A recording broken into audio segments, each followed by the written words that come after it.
Ini adalah tulang sapi yang saya minta dari tetangga, di mana ini akan saya gunakan sebagai pupuk slow release dari sisi kalsium dan juga fosfor.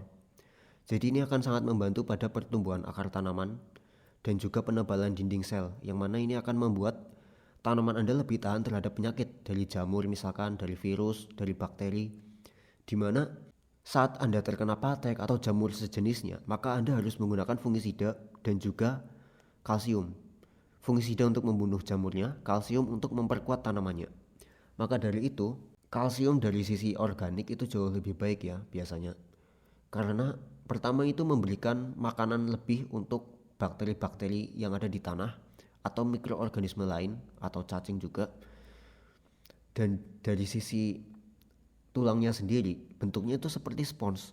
Maka dari itu dia akan menyerap air dan juga oksigen yang baik untuk tanah dan untuk tanaman, dan juga membuat drainasenya lebih baik. Jadi untuk investasi jangka panjang, maka tulang ini adalah hal yang bagus dibandingkan kalsium seperti dolomit. Untuk tanah bisa memaksimalkan penyerapan nutrisi, maka tanah ini harus diperbaiki dari sisi organiknya, dari sisi mikroorganismenya. Maka tulang ini adalah pilihan yang bagus.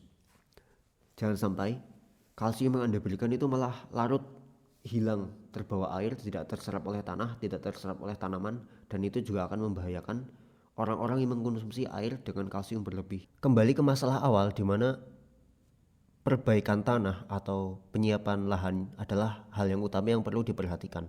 Jangan sampai lahan Anda penuh dengan penyakit atau tidak siap, pupuknya belum matang, lalu strukturnya juga terlalu padat, nutrisinya kurang. Itu akan membuat tanaman Anda kerdil, mudah terkena penyakit, dan membuat kerugian yang lebih besar karena Anda tidak sabar atau tidak benar dalam mengolahnya. Tanah adalah investasi utama dalam pertanian. Tanah yang baik akan membuat Anda efisien dan sangat hemat dalam pupuk, dalam perlindungan tanaman, fungisida, pestisida, dan juga hormon-hormon yang dibutuhkan untuk tanaman. Gunakan nutrisi secukupnya dan sesuai dosisnya agar tidak terbuang berlebih, mengotori atau menjadi limbah di lingkungan, dan membuat dompet Anda makin parah.